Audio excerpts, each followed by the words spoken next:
The year is 2387. On the barren planet Kepler 442c, three alien factions have been fighting over mysterious ancient ruins for months. The Vortani Empire, insectoid warriors, Helian Federation, energy-based beings, and Choric clans, reptilian. Nomads all believe the ruins contain advanced technology that could shift the balance of power in their sector. The conflict begins. Captain Rex of the Vortani leads his swarm through the crystal canyons. His scouts report that Helian forces under Commander Lux have established energy barriers around the main temple structure. Meanwhile, War Chief Grim of the Choric has positioned his hunters in the surrounding caves. The ruins themselves are strange, not matching any known architecture. Smooth metallic walls covered in symbols that seem to shift when viewed directly. Energy readings are off the charts, but no one can access the sealed chambers within. The first battle fighting erupts when all three forces converge on the central plaza. Vortani plasma cannons clash with Helian energy beams, while Choric warriors charge with their vibro blades. The battle is fierce, but brief. Something strange happens. As weapons fire strikes the ancient walls, the symbols begin to glow. A low humming fills the air. The ruins are responding to the violence, and deep beneath the surface, something long dormant begins to stir. The warning signs strange phenomena manifest: gravitational anomalies, electromagnetic pulses, and brief glimpses of ghostly figures in the ruins. The alien commanders call for temporary ceasefire, but their forces are too committed to the fight. They've come too far to retreat now. Unknown to them, they've awakened something that was meant to stay buried. The ruins aren't just ancient technology. They're a tomb, and the occupant is beginning to wake up. Asterisk escalation 3 days into the ceasefire. Tensions explode again. A Helian scout team disappears near the temple's lower levels. Commander Lux accuses the Choric of ambush. War Chief Grim denies involvement, pointing to strange claw marks that match no known species. Captain Rex's scientists detect massive energy spikes from deep underground. Their scanners show a vast chamber system beneath the ruins, chambers that weren't there in previous scans. Something is reshaping the structure from within. The awakening. Processed deep in the buried levels, Jack, a human soldier from Earth's forgotten colonial wars, begins his slow return to consciousness. Cryogenically frozen for over 300 years after a mission gone wrong, his stasis pod has been damaged by the weapon fire above.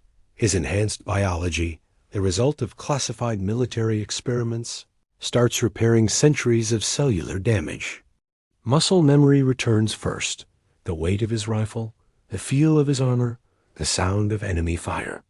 Then come the memories, the betrayal, the massacre of his unit, the rage that consumed him before the darkness took hold. First, Contacte Vortani. Patrol team reaches one of the lower chambers and finds the stasis facility. Ancient human technology, primitive by their standards, but somehow still functional. They approach the largest pod just as Jack's eyes snap open. The first thing he sees are insectoid faces staring down at him. The first thing he feels is the familiar burn of combat stimulants flooding his system. The first thing he remembers is that aliens killed his team. The slaughter begins. Jack moves with inhuman speed and strength. His bare hands tear through Vortani exoskeletons like paper. He takes their weapons, learns their function instantly, and turns them against their former owners. Within minutes, the entire patrol is dead. But Jack doesn't stop there. The rage that was frozen with him has thawed too, and it's been growing stronger for 3 centuries. He gears up with salvaged equipment and heads for the surface.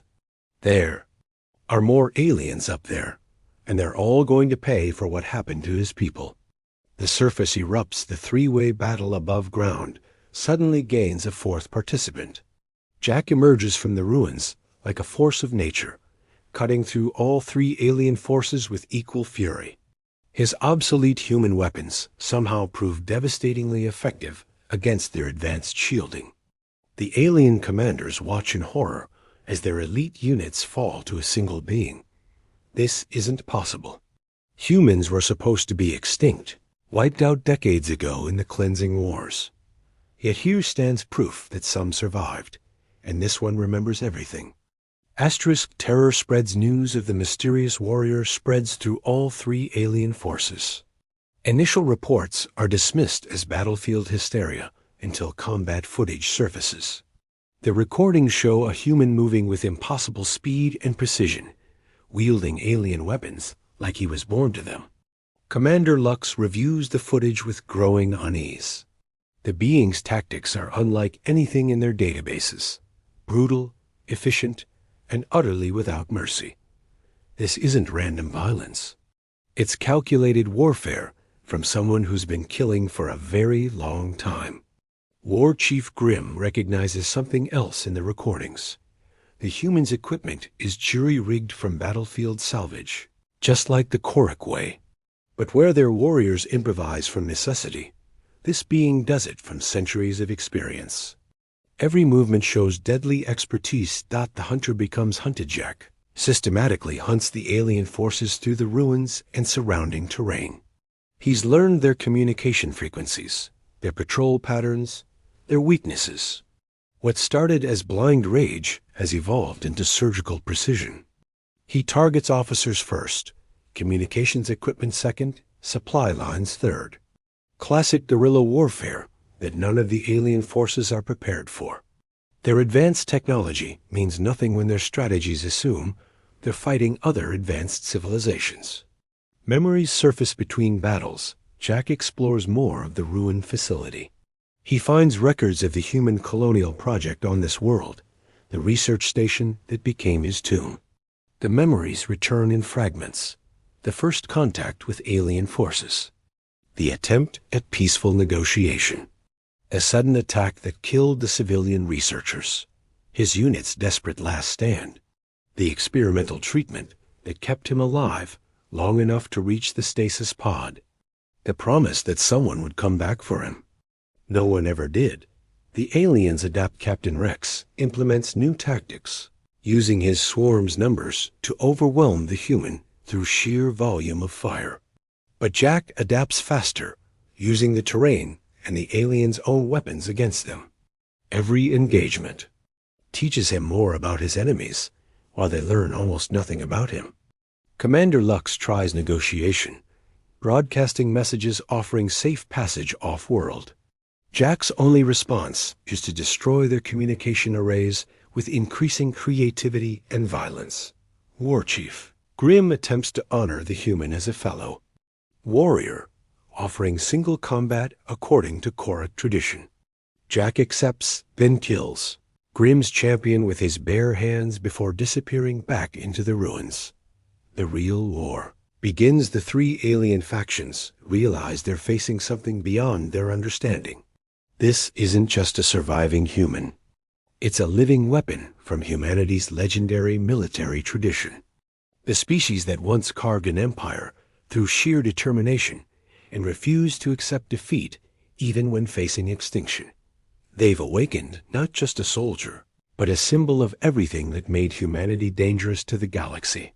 And he's been getting stronger with every battle, remembering more of his training, accessing more of his enhanced abilities. The real war is just beginning. The Alliance forms faced with an enemy that threatens all three factions equally. An unprecedented alliance forms. Captain Rex, Commander Lux, and the new Korak leader Stone agree to combine their forces. They've never worked together before. But the human threat forces cooperation. Their joint command center buzzes with activity as they share intelligence and coordinate strategies. Rex contributes his swarm's mobility and firepower. Lux provides advanced energy weapons and shielding. Technology. Stone offers the Korak's knowledge of ground warfare and survival tactics. Jack's arsenal grows. Meanwhile, Jack has established a base in the deepest levels of the ruins. His enhanced biology has fully adapted to the alien weapons and technology. What once required training now comes naturally through accelerated learning protocols embedded in his genetic modifications. He's constructed armor from salvaged alien materials, creating a hybrid design that combines human tactical doctrine with superior alien technology. His weapons are similarly modified, familiar, human configurations powered by alien energy sources. Psychological warfare. Jack begins targeting the aliens' morale with calculated precision. He leaves battlefield trophies arranged in patterns that reference human military traditions unknown to the aliens, but deeply unsettling in their implications. Supply convoys disappear without trace. Sentries are found dead at their posts with no sign of how they died. The alien forces start seeing humans everywhere, in shadows, in sensor ghosts in the corner of their vision. Jack has become more than a soldier. He's become a myth that's actively hunting them. The trap. The Allied Alien Command devises an elaborate trap. They'll abandon the ruins entirely, but leave behind a significant cache of advanced technology as bait. When the human emerges to investigate, orbital bombardment will turn the entire site into glass. Jack sees through the deception immediately. His centuries of combat experience recognize the signs of a tactical withdrawal versus a genuine retreat. But instead of avoiding the trap, he decides to spring it on his own terms. Orbital strike as the alien fleet positions for bombardment. Jack activates systems deep within the ruins, human defensive technology that's been dormant for centuries. Ancient point defense weapons emerge from hidden bunkers, their targeting systems updated with alien technology he's salvaged. The orbital bombardment turns into a space battle as human weapons, upgraded with alien power sources, tear through the attacking fleet. Ships that took years to build are destroyed in minutes by weapons designed 3 centuries ago, but perfected through alien innovation. Counterattack. With the alien fleet crippled, Jack launches his own offensive. Using captured alien transport craft, he takes the fight directly to the enemy. No longer content to hunt on his world, he's decided to take the war to theirs. His first target, the Vortani home fleet. His modified human tactics, designed for fighting against superior numbers, prove devastatingly effective against their swarm-based strategy. Where they expect predictable responses, Jack provides chaos. The legend spreads. Word of the humans' campaign spreads throughout alien space. Ships go missing. Stations go silent. Entire systems report brief contacts with unknown vessels using impossible tactics. The 3 allied species find themselves fighting a war they don't understand against an enemy who seems to be everywhere at once. Jack has become exactly what human military doctrine intended, a force multiplier capable of projecting power far beyond his individual capabilities. One human with the right training and equipment, fighting with nothing left to lose. Humanity's ghost. The war has spread across a dozen systems. Jack's one-man campaign has evolved into something resembling an entire human fleet through clever use of automation and alien technology. Captured ships serve as decoys while he strikes from unexpected angles with brutal efficiency. The 3 alien species face a terrible realization. They're losing. Not just battles, but the entire concept of strategic superiority. Every assumption about modern warfare has been shattered by tactics that predate their civilizations. The final alliance desperate measures drive the aliens to seek help from their traditional enemies. The Blue Tide Collective and Crimson Empire, ancient rivals of the 3 species, agree to join the alliance. The human threat has grown beyond local politics. 5 species now coordinate their efforts against one human soldier. Thousands of ships, millions of warriors, the combined military might of half the galaxy, all focused on stopping Jack from his path of destruction. The human reveals truth through captured communication networks. Jack finally speaks to his enemies.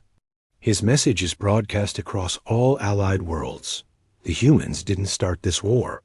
The galaxy species conspired to wipe out humanity during the cleansing wars, fearing human expansion and military capability. What they face now isn't random.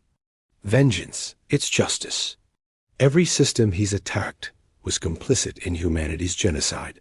Every ship he's destroyed carried weapons used against human colonies. He's not a terrorist or a monster. He's the last soldier of a dead civilization, and he's completing his final mission. The last stand, the alien alliance masses, its full strength at the original ruins on Kepler 442c. They'll make their final stand where it all began. If they can't stop one human here, their civilizations may not survive what he becomes next. Jack returns to face them, but he's no longer alone. The ruins have revealed their true purpose: a monument to fallen human warriors and a repository of their greatest military achievements.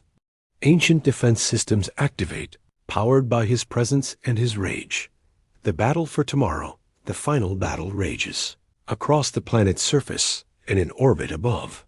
Human weapons that were considered primitive now demonstrate their true purpose: reliability, adaptability, and raw destructive power when properly supplied and tactically employed. Jack fights not just with his own skill, but with the accumulated knowledge of every human military tradition encoded in the ruined systems.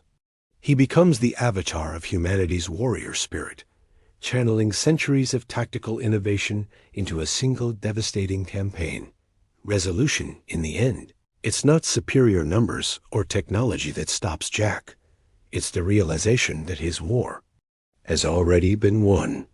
The galaxy's species now know that humanity survived, that they remember, and that they will never again be caught defenseless. The Alien Alliance offers terms: acknowledgement of humanity's right to exist, reparations for the cleansing wars, and a place in the galactic community. Not as conquered subjects, but as equals feared and respected for their military prowess. Jack accepts, not because his rage is satisfied, but because he's accomplished his mission. He's ensured that humanity will be remembered not as victims, but as warriors who could not be broken, even by extinction. Epilogue years later, the ruins on Kepler 442c have become a pilgrimage site for those seeking to understand humanity's place in the galaxy. The story of the last soldier has spread to every world, becoming legend. But in the deepest chambers of the ruins, other stasis pods remain sealed, waiting for the day they might be needed. Jack was never the only survivor, just the first two. Wake up, and somewhere in the void between stars, human ships that were never destroyed continue their long journey home, carrying news that Earth's children still live among the ruins of their scattered empire. The legend buried in rage has awakened, and the galaxy will never be the same.